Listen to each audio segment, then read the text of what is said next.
Book 2 The Earth Under the Martians. Chapter 1 Underfoot. In the first book, I have wandered so much from my own adventures to tell of the experiences of my brother that all through the last two chapters, I and the curate have been lurking in the empty house at Halliford, whither we fled to escape the black smoke. There I will resume.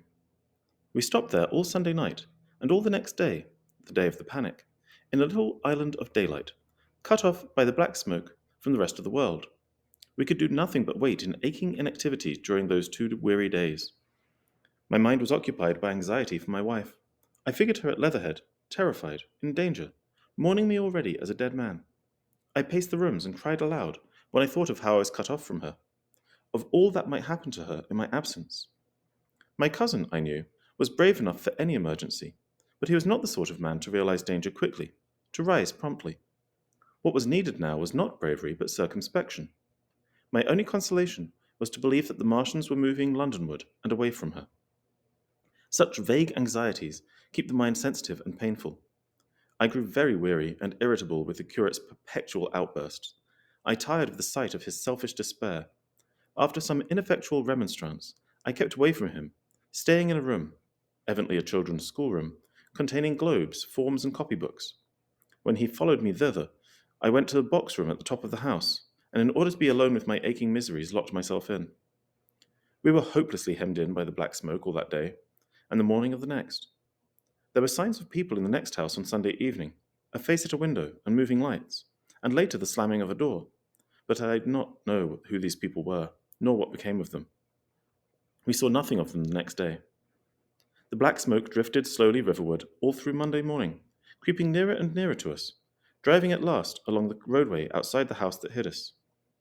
A Martian came across the fields about midday, laying the stuff with a jet of superheated steam that hissed against the walls, smashed all the windows it touched, and scalded the curate's hand as he fled out of the front room.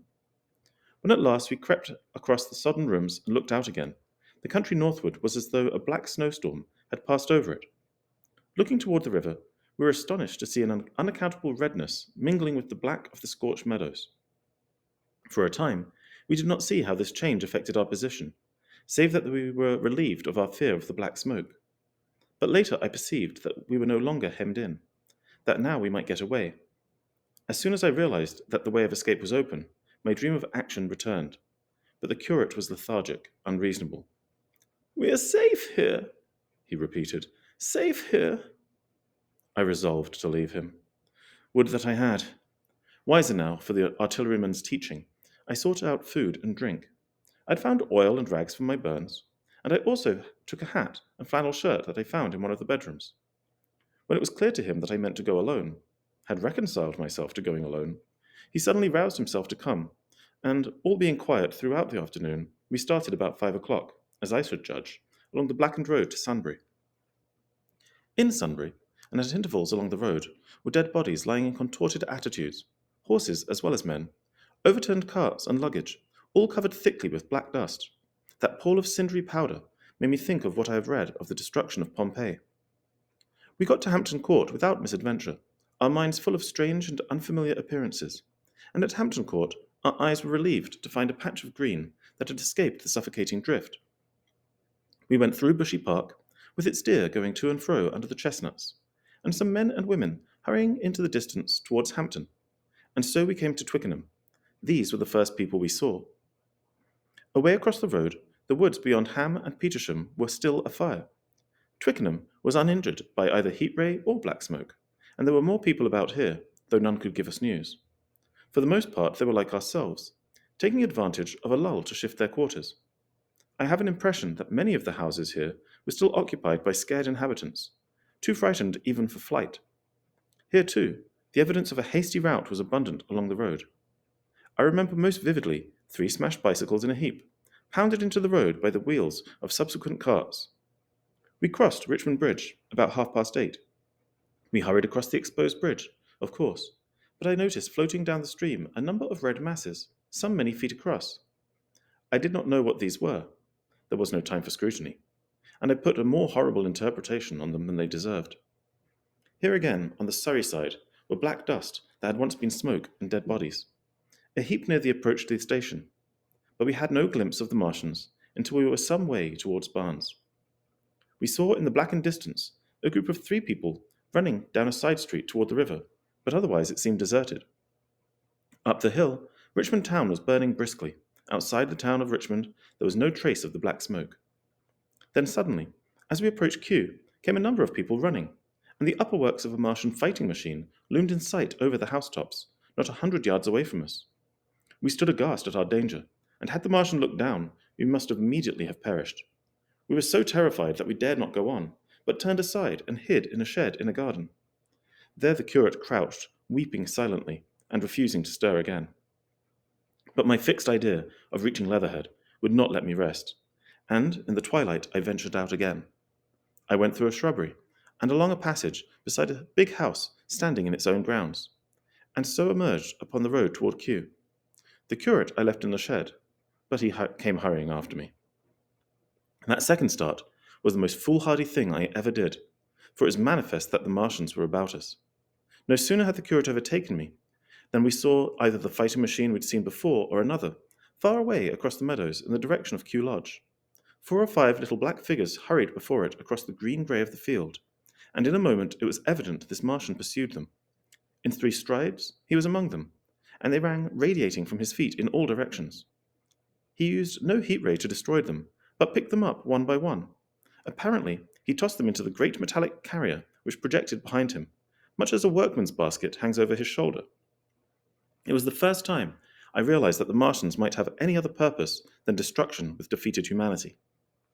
We stood for a moment petrified, then turned and fled through a gate behind us into a walled garden, fell into, rather than found, a fortunate ditch, and lay there, scarce daring to whisper to each other until the stars were out. I suppose it was nearly 11 o'clock before we gathered courage to start again, no longer venturing into the road, but sneaking along hedgerows and through plantations, and watching keenly through the darkness, he on the right and I on the left, for the Martians who seemed to be all about us.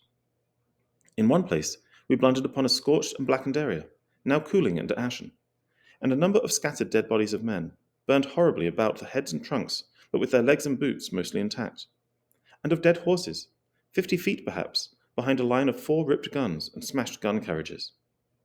Sheen, it seemed, had escaped destruction, but the place was silent and deserted. Here we happened on no dead, though the night was too dark for us to see into the side roads of the place. In Sheen, my companion suddenly complained of faintness and thirst, and we decided to try one of the houses. The first house we entered, after a little difficulty with the window, was a small semi-detached villa, and I found nothing eatable left in the place but some mouldy cheese. There was, however, water to drink, and I took a hatchet, which promised to be useful in our next housebreaking. We then crossed to a place where the road turns toward Mortlake. Here there stood a white house within a walled garden, and in the pantry of this domicile we found a store of food: 2 loaves of bread in a pan, an uncooked steak, and the half of a ham. I give this catalogue so precisely because, as it happened, we were destined to subsist upon this store for the next fortnight. Bottled beer stood under a shelf, and there were 2 bags of haricot beans and some limp lettuces. This pantry opened into a kind of wash-up kitchen, and in this was firewood. There was also a cupboard, in which we found nearly a dozen of Burgundy, tinned soups and salmon, and 2 tins of biscuits. We sat in the adjacent kitchen in the dark, for we dared not strike a light, and ate bread and ham, and drank beer out of the same bottle.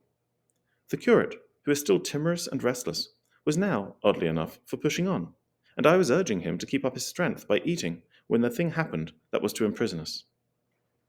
"It can't be midnight yet," I said, and then came a blinding glare of vivid green light.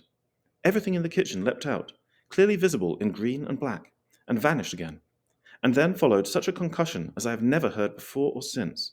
So close on the heels of this as to seem instantaneous came a thud behind me, a clash of glass, a crash and rattle of falling masonry all about us, and the plaster of the ceiling came down upon us, smashing into a multitude of fragments upon our heads. I was knocked headlong across the floor against the oven handle and stunned. I was insensible for a long time, the curate told me, and when I came to we were in darkness again, and he, with a face wet, as I found afterward with blood from a cut forehead, was dabbing water over me. For some time I could not recollect what had happened. Then things came to me slowly. A bruise on my temple asserted itself. "Are you better?" asked the curate in a whisper. At last I answered him. I sat up. Don't move, he said. The floor is covered with smashed crockery from the dresser. You can't possibly move without making a noise, and I fancy they are outside.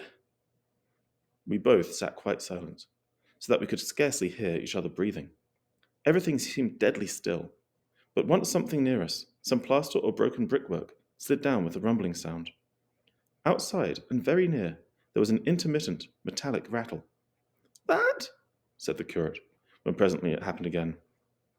Yes, I said, but what is it? A Martian, said the curate. I listened again. It was not like the heat ray, I said. And, for a time, I was inclined to think that one of the great fighting machines had stumbled against the house, as I had seen one stumble against the tower of Shepperton Church.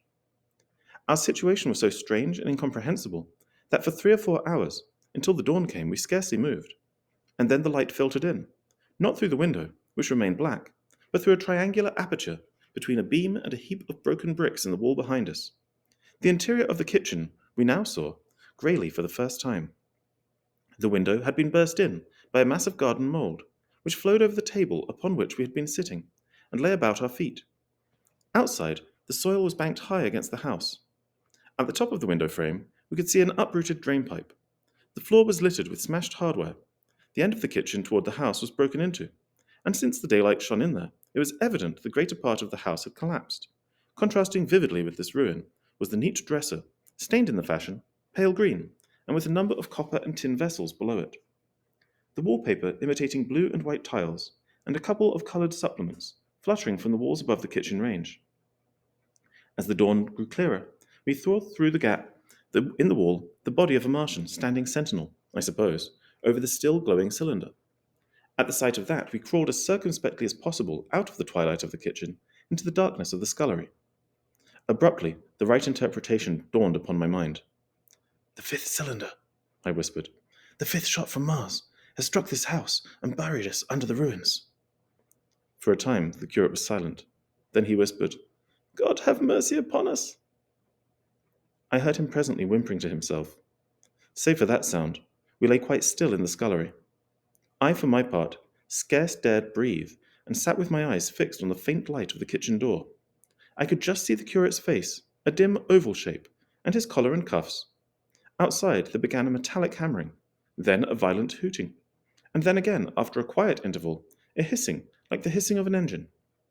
These noises, for the most part problematical, continued intermittently, and seemed, if anything, to increase in number as time wore on.